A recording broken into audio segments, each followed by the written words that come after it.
Bienvenidos. Ahora continuemos con el capítulo Fisiología Respiratoria.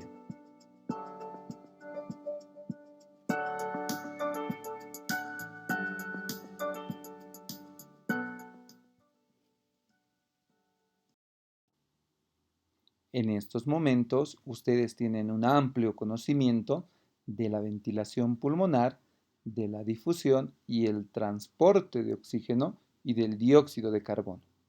En el presente video veremos la regulación de la ventilación. La ventilación está controlada por el sistema nervioso central y factores propios como son la concentración de oxígeno y de dióxido de carbono, además del pH.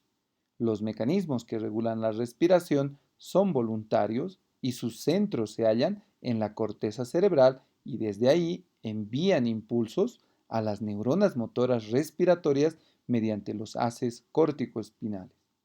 El control involuntario o automático va a estar impulsado por un grupo de células denominadas marcapasos. Las mismas van a estar ubicadas en el bulbo raquídeo del sistema nervioso central. En este cuadro podemos observar los valores aproximados para una persona adulta, en donde podemos observar que la frecuencia respiratoria normal oscila entre 12 a 19 ciclos respiratorios por minuto. Un incremento de esa frecuencia respiratoria nos hablará de un estado de taquipnea y una disminución por debajo de 12 ciclos respiratorios por minuto nos hablará de un estado de bradipnea. Cuando se suspende la respiración, pues hablamos de un estado de apnea respiratoria. Veamos la generación del patrón respiratorio. La función más importante de la respiración es el intercambio de oxígeno y del dióxido de carbono en la unidad alveolo-capilar de los pulmones para satisfacer las demandas metabólicas que tiene el organismo. La respiración se controla por medio del sistema nervioso autónomo y se produce sin ningún esfuerzo consciente mientras estamos despiertos o dormidos o sencillamente bajo efectos de ciertos fármacos anestésicos. ¿Quién controla la respiración? Nosotros podemos anular el control autónomo y ejercer un control consciente sobre nuestra ventilación, con cambios voluntarios sobre la frecuencia y la profundidad de la respiración. También podemos dejar de respirar de manera voluntaria por un corto tiempo hasta que los niveles del dióxido de carbono se incrementen, lo cual estimulará una respiración involuntaria a pesar de contener la respiración. Ahora veremos el control respiratorio y los mecanismos controladores. El patrón básico de la respiración es generado en el bulbo raquídeo y es extensivamente modificado por una serie de mecanismos controladores. El cuadro ilustra todo el control respiratorio con señales desde la sangre, señales desde las regiones corticales y también señales desde los receptores ubicados a nivel de los pulmones, los cuales van a modular la respiración. En la imagen podemos ver el centro de control de la respiración, ubicado a nivel de la médula y de la protuberancia, de la cual emergerán señales nerviosas hacia las motoneuronas espinales, la cual mediante un mecanismo de eferencia pues activarán a los músculos de la respiración, aquellos músculos involucrados en la fase inspiratoria, como van a ser los músculos productores. Recordemos al diafragma y a los músculos intercostales externos. El mecanismo de feedback estará a cargo de los quimiorreceptores centrales y los quimiorreceptores periféricos, que van a estar ubicados a nivel de las arterias carótidas y a nivel de las arterias aórticas.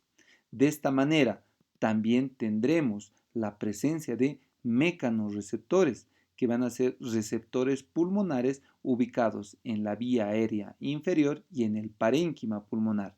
Estos receptores van a ser de tres tipos: los receptores de estiramiento, los receptores en J y los respiradores irritantes.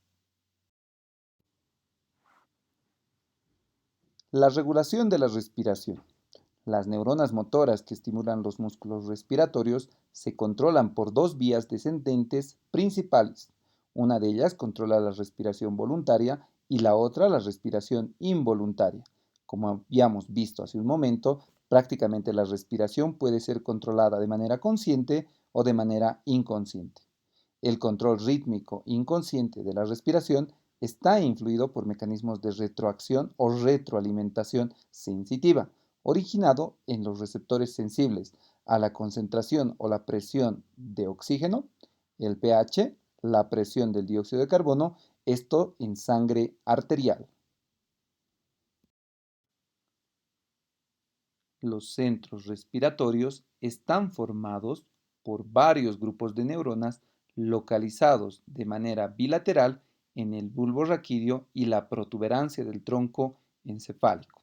Dentro de estos grupos o centros respiratorios, nosotros tenemos al grupo respiratorio dorsal en la porción ventral del bulbo raquídeo, tenemos al grupo respiratorio ventral en la parte ventrolateral del bulbo raquídeo, tenemos en tercer lugar al centro neumotáxico, que va a estar ubicado dorsalmente en la porción superior de la protuberancia y que controla principalmente la frecuencia y la profundidad de la respiración. Ahora veamos el grupo dorsal. El grupo respiratorio dorsal tiene una función importante en el control de la respiración y se extiende a lo largo del bulbo raquídeo. La mayoría de sus neuronas están localizadas en el interior del núcleo del tracto solitario.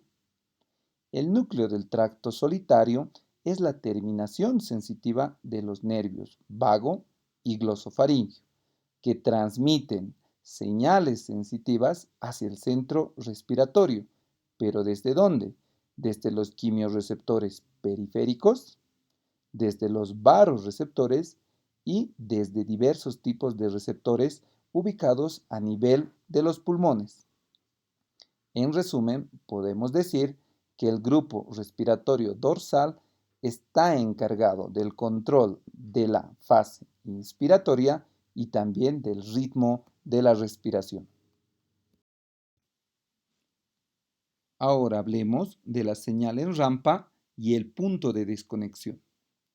Los impulsos nerviosos transmitidos a los grupos musculares productores de la fase inspiratoria, los mismos no se producen en una descarga súbita e instantánea de potenciales de acción. Durante la fase inspiratoria, esta señal comienza de manera débil y se va incrementando de modo similar a una rampa. El tiempo estimado para ello es de 2 segundos. Posterior a ello, la señal se interrumpe durante los siguientes 3 segundos. De esa manera, comienza nuevamente la señal inspiratoria para el siguiente ciclo ventilatorio. La ventaja evidente de la rampa inspiratoria es que se genera un aumento progresivo del volumen de los pulmones durante la fase inspiratoria, lo cual evita de manera importante los jadeos inspiratorios. En relación al punto de desconexión, no es nada más que aquel punto que controla el límite de la fase inspiratoria y la frecuencia respiratoria. En la imagen podemos observar la ubicación del punto de desconexión en el reporte electromiográfico del músculo diafragmático. Mientras más se active el punto de desconexión, menor será el tiempo de duración de la fase inspiratoria, produciendo de esa manera un incremento de la frecuencia respiratoria. De esa manera se podrá tener un adecuado control de la culminación de la fase inspiratoria y el rápido comienzo de la fase expiratoria del ciclo ventilatorio. Hablemos del centro neumotáxico. El centro neumotáxico está localizado dorsalmente en el núcleo parabraquial de la parte superior de la protuberancia. Transmite señales hacia la zona inspiratoria. El efecto principal de este centro es controlar el punto de desconexión de la rampa inspiratoria, controlando de esta manera la duración de la fase de llenado del ciclo pulmonar. Cuando la señal neumotáxica es intensa, pues la inspiración podría durar tan solo 0.5 segundos, con lo que los pulmones solo se llenarían ligeramente. Cuando la señal neumotáxica es débil, la inspiración podría continuar durante 5 segundos o más, llenándose de esta manera los pulmones con una gran cantidad de volumen de aire. La función del centro neumotáxico es principalmente limitar la inspiración, que además tiene el efecto secundario de aumentar la frecuencia respiratoria, un parámetro muy importante para el control de la respiración. Una señal neumotáxica intensa puede aumentar la frecuencia respiratoria de 30 a 40 respiraciones por minuto, mientras que una señal neumotáxica débil puede reducir la frecuencia a tan solo 3 a 5 respiraciones por minuto. En resumen, el centro neumotáxico estará encargado de limitar la duración de la inspiración, además de incrementar la frecuencia respiratoria. Y no solamente incrementarla, sino también tiene la capacidad de reducir la frecuencia. El grupo respiratorio ventral es una columna de células localizadas a ambos lados del bulbo raquídeo, aproximadamente 5 milímetros anterior y lateral al grupo respiratorio dorsal. Entre sus relaciones anatómicas importantes, pues se encuentra en el núcleo ambiguo de manera rostral y en el núcleo retroambiguo de manera caudal. La función más importante del grupo respiratorio ventral es la regulación del ciclo ventilatorio en sus dos fases. Hablamos de la fase inspiratoria y de la fase expiratoria. ¿Cuáles son las funciones más importantes del grupo respiratorio ventral? En primer lugar, las neuronas del grupo respiratorio ventral permanecen casi totalmente inactivas durante la respiración normal. Por tanto, la respiración tranquila, esa que llamamos nosotros normal, estará producida por señales inspiratorias repetitivas procedentes del grupo respiratorio dorsal y transmitidas principalmente al diafragma, y la expiración se debe al retroceso elástico de los pulmones y de la caja torácica. En segundo lugar, las neuronas respiratorias no parecen participar en la oscilación rítmica básica que controla la respiración. En tercer lugar, cuando el impulso respiratorio para aumentar la ventilación pulmonar se hace mayor de lo normal, las señales respiratorias se desbordan hacia las neuronas respiratorias ventrales desde el mecanismo oscilatorio básico de la respiración dorsal. En consecuencia, la zona respiratoria ventral contribuye también al impulso respiratorio adicional. En cuarto lugar, la estimulación eléctrica de algunas de las neuronas del grupo ventral produce la inspiración, mientras que la estimulación de otras produce la expiración. Por tanto, estas neuronas contribuyen tanto a la fase inspiratoria como a la fase expiratoria. Son especialmente importantes para suministrar señales expiratorias potentes a los músculos abdominales durante la expiración muy intensa. Así, esta zona actúa más o menos como mecanismo de sobreestimulación cuando son necesarios niveles altos de ventilación pulmonar, especialmente durante el ejercicio intenso que puede realizar una persona. Ahora veamos la ritmicidad comandada por los centros respiratorios. El centro apnéusico es el centro que controla la ritmicidad de la respiración. Se encuentra situado en la porción inferior de la protuberancia. La estimulación de este centro está íntimamente relacionado con la función del centro neumotáxico, ya que este centro envía señales al grupo respiratorio dorsal que ayudan a desconectar las neuronas inspiratorias, limitando así la duración de la inspiración.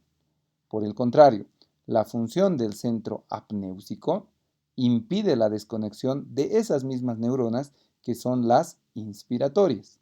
Por ello, la inactivación del centro apnéusico conduce a una respiración apnéusica, incrementando el tiempo inspiratorio y una disminución de la fase expiratoria.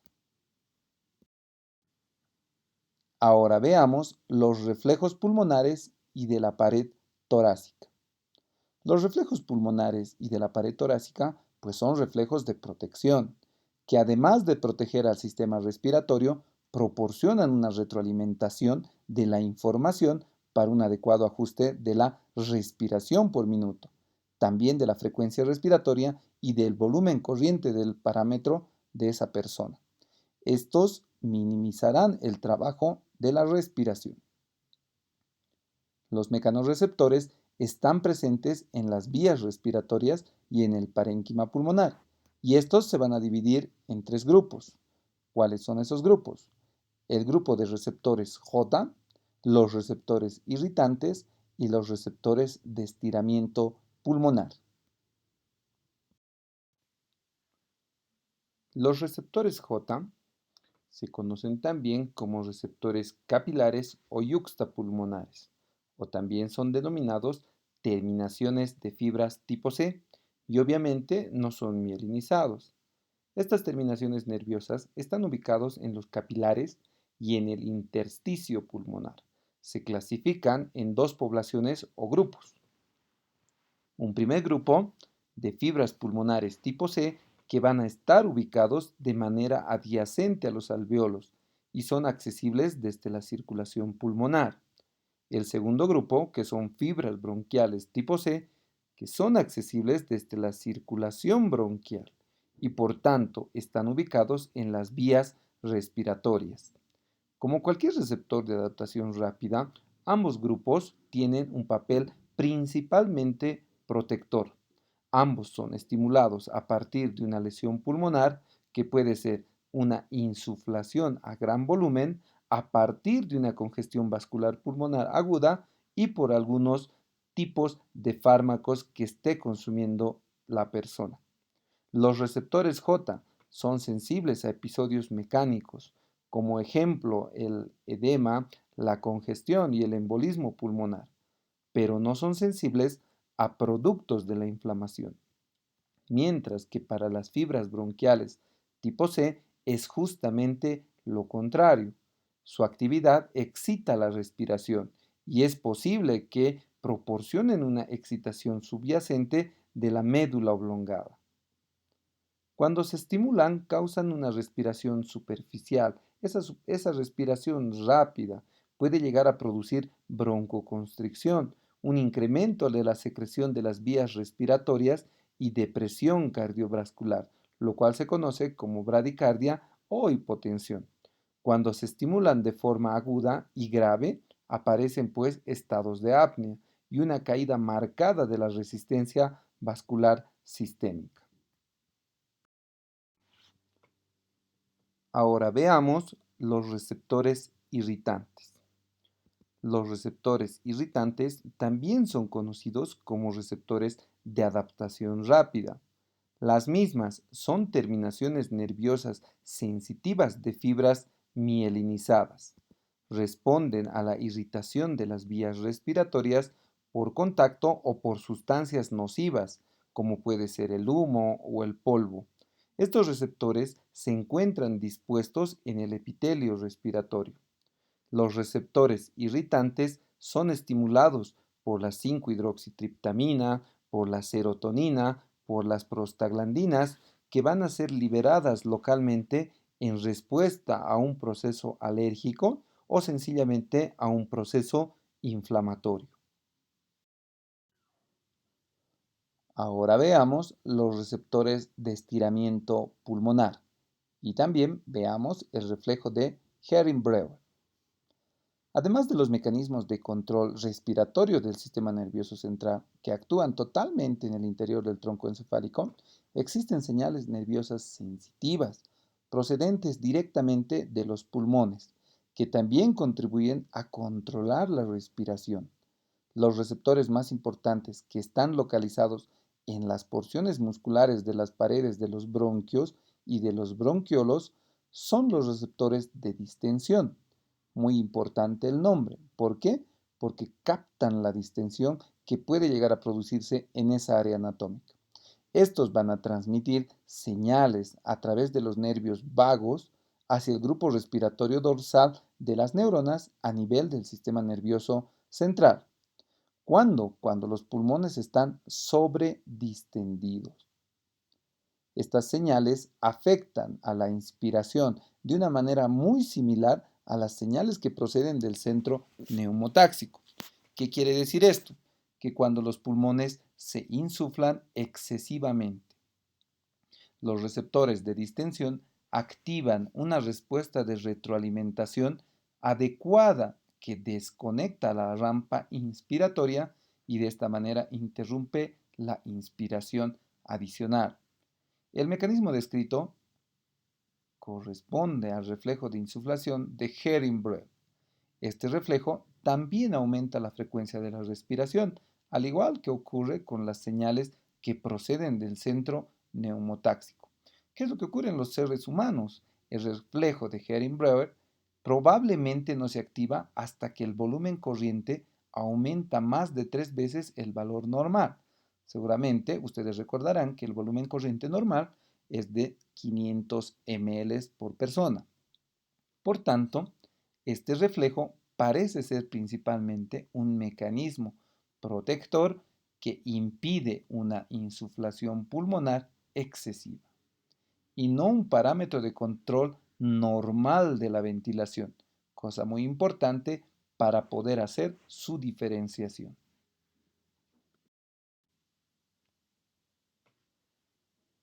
Hasta este punto se han analizado los mecanismos básicos que producen la inspiración y la expiración, aunque también es importante saber cómo aumenta o disminuye la intensidad de las señales del control respiratorio para realizar ajustes a las necesidades ventilatorias del cuerpo.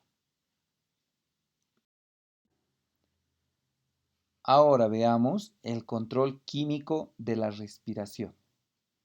El control químico de la respiración mantiene las concentraciones apropiadas del oxígeno, del dióxido de carbono y del ion hidrógeno en cada tejido del organismo.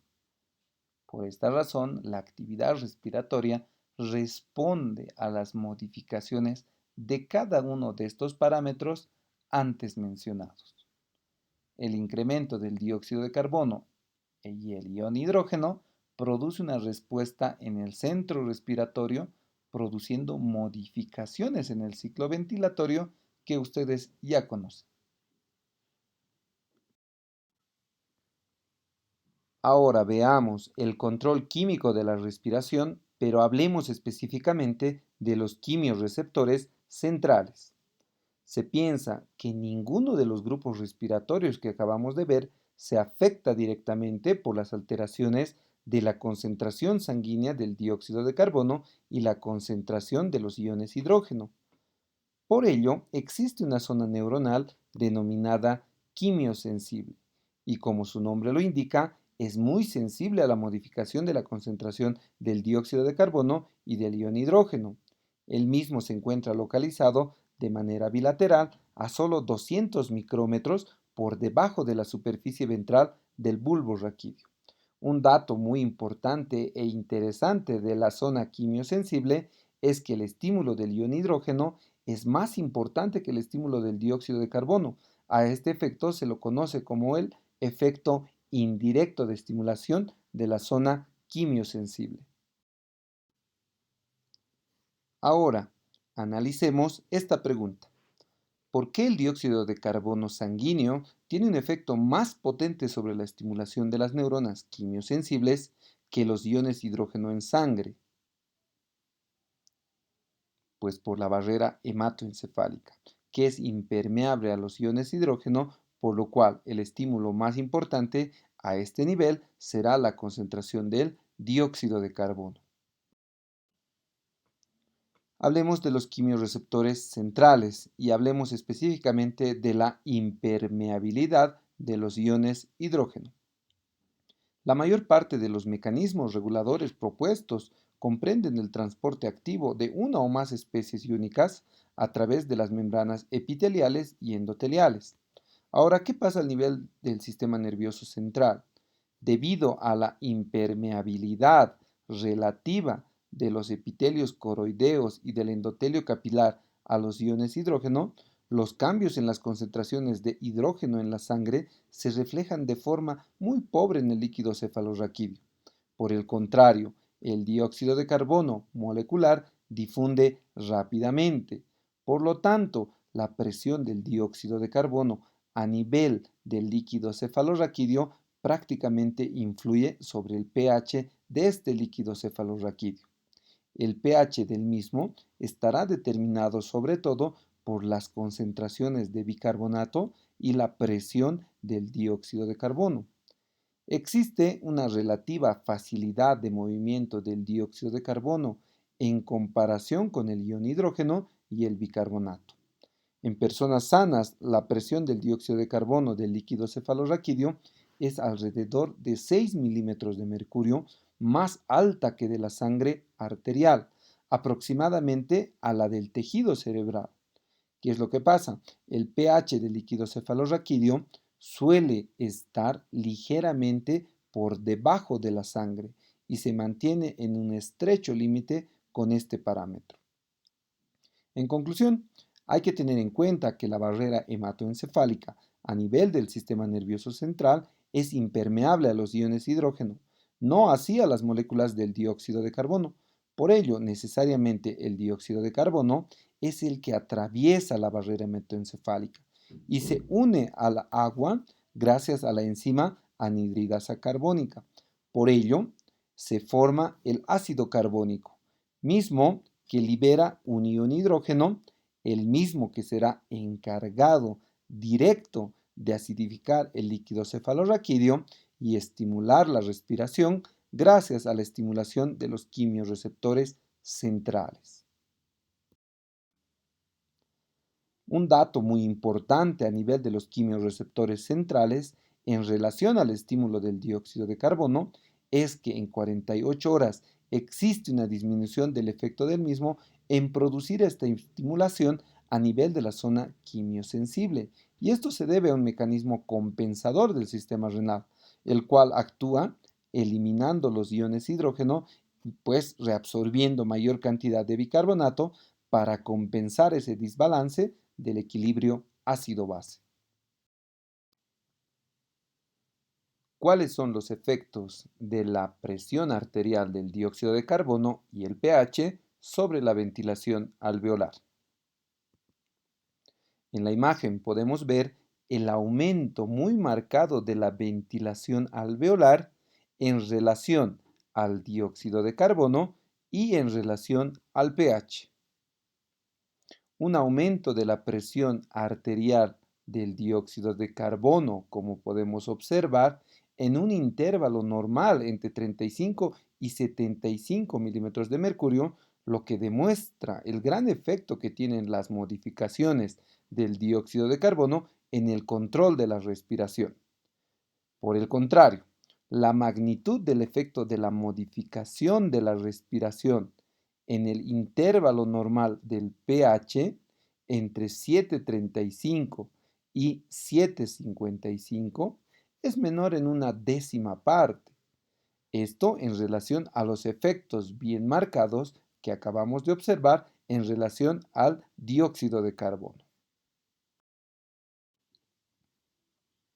Ahora veamos la homeostasis del equilibrio ácido-base. Cuando hablamos de la homeostasis del equilibrio ácido-base, pues es necesario hacer la mención del pH. El pH no es nada más que una medida que indica la alcalinidad o la acidez de una determinada sustancia. y cuantifica las concentraciones del ion hidrógeno en esa sustancia. El pH es igual al logaritmo menos de la concentración de hidrogeniones. ¿Cuáles son los parámetros directamente relacionados con el equilibrio ácido-base? En esta imagen nosotros podemos observar que para hacer una correcta evaluación del equilibrio ácido-base tenemos que interpretar estos 4 parámetros. En primer lugar, el pH. El pH normal oscila entre 7.35 a 7.45, con una media de 7.4.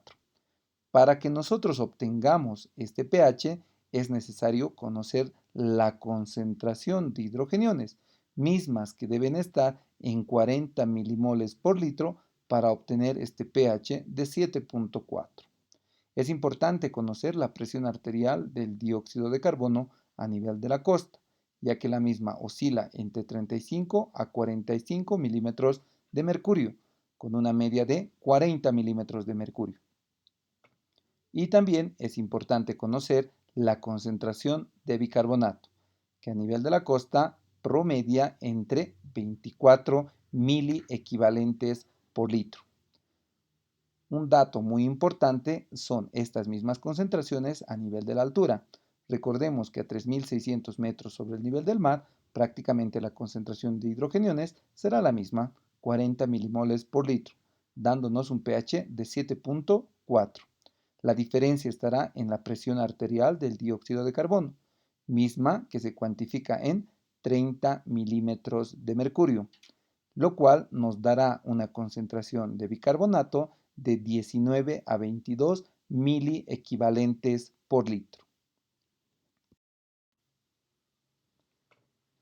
Este cuadro es muy interesante ya que en base a ello podremos determinar adecuadamente el equilibrio ácido-base.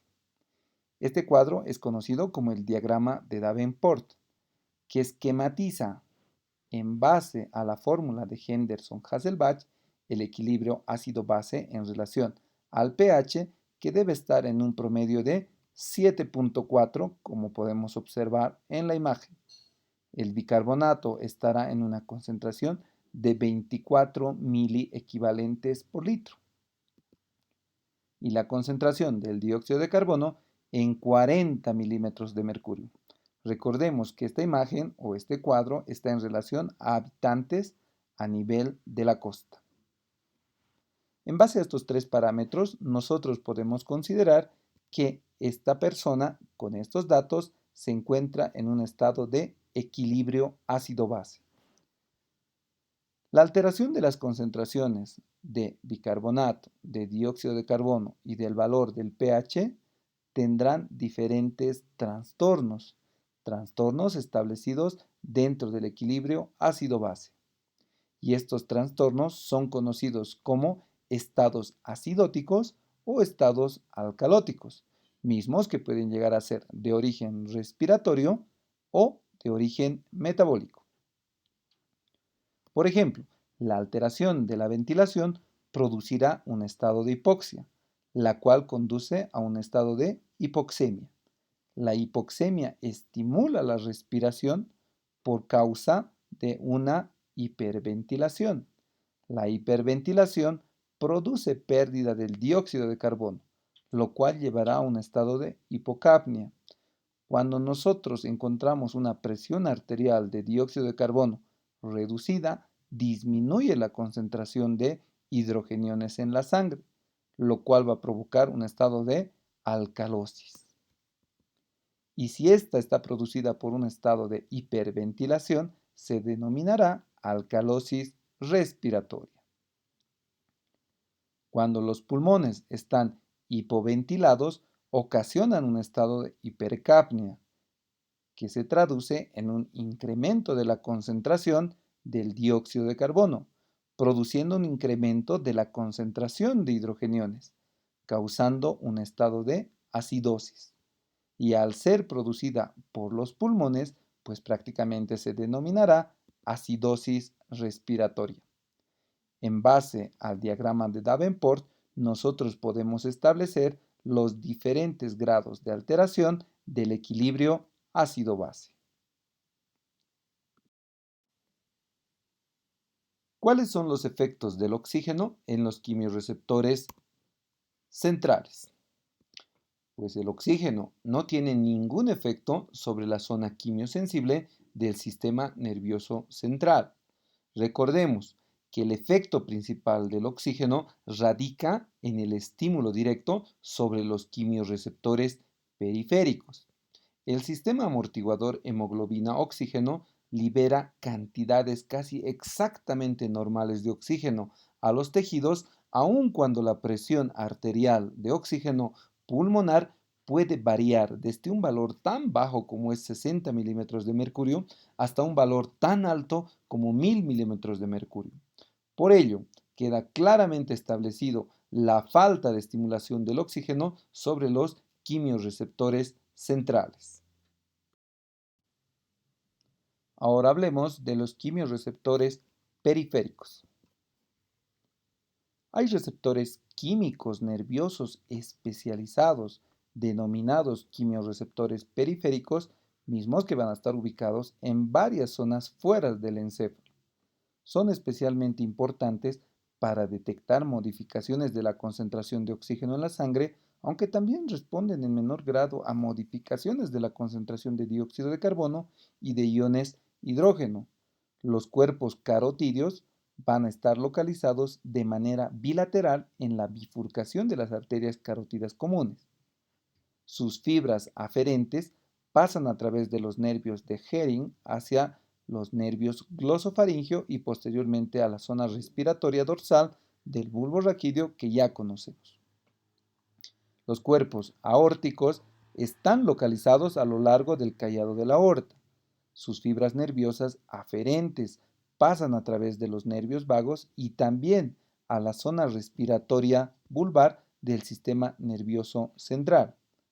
El flujo sanguíneo a través de estos cuerpos es muy elevado, puede llegar a ser 20 veces más al peso del propio cuerpo carotídeo por cada minuto. Es un dato muy importante, ya que en base a eso, estos determinados o estas determinadas estructuras pueden realizar el análisis de la concentración del oxígeno.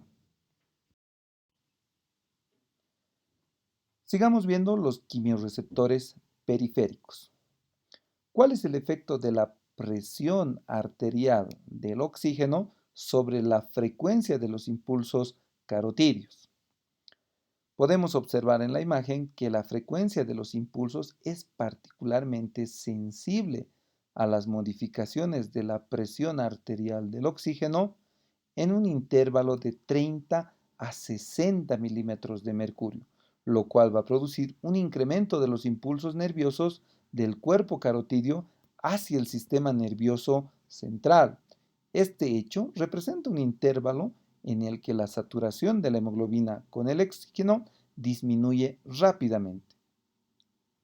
El dióxido de carbono y el ion hidrógeno estimulan a los quimiorreceptores periféricos en menor porcentaje, pero sí lo hace en mayor porcentaje a los centros respiratorios centrales en una proporción de 7 veces más.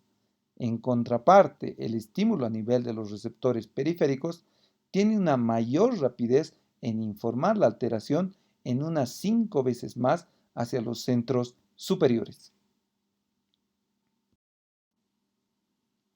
Sigamos viendo los quimiorreceptores periféricos. Y para eso es importante que hablemos de las células glómicas. Las células glómicas son quimiorreceptores periféricos. Las mismas van a estar ubicadas en el glomus carotídeo y en el cuerpo aórtico. Estas células establecen sinapsis directa o indirectamente con las terminaciones nerviosas libres. Las células glómicas tienen canales de potasio. Estos canales van a ser sensibles al oxígeno y que son inactivados cuando la presión arterial de oxígeno disminuye por debajo de 60 milímetros de mercurio, produciendo despolarización de las células, lo que a su vez va a producir la apertura de los canales de calcio activados por voltaje, lo cual va a favorecer a un incremento de la concentración intracelular de los iones de calcio. Este incremento de los iones de calcio pues prácticamente estimulará la liberación de un neurotransmisor de tipo adenosintrifosfato y acetilcolina, que activan las neuronas eferentes que envían señales al sistema nervioso central para la estimulación de la respiración.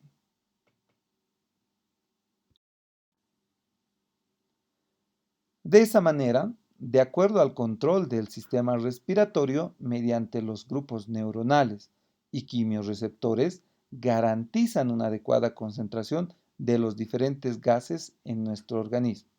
Si nosotros hacemos un resumen del mecanismo por el cual se controla la respiración, veremos que la disminución de la ventilación prácticamente producirá un aumento de la presión del dióxido de carbono. Este dióxido de carbono que producirá un incremento de la presión arterial del CO2, lo cual va a producir un estado de acidificación de la sangre, disminuyendo el pH arterial. Este hecho va a ser detectado por los quimiorreceptores a nivel de los cuerpos aórticos y carotídeos, lo cual se va a traducir en un potente estímulo a nivel de los centros respiratorios ubicados en el bulbo raquídeo. El estímulo, de manera eferente, pues transmitirá una señal a las neuronas motoras de la médula espinal, lo cual producirá un estímulo directo sobre los músculos efectores, principalmente a nivel del diafragma y a nivel de los intercostales externos, lo cual se traducirá en un aumento de la ventilación. De esta manera, mediante un sistema de feedback, se puede hacer una retroalimentación en base a la concentración del dióxido de carbono. Pues ahora los invito a seguir ampliando sus conocimientos con los diferentes textos que menciona la cátedra.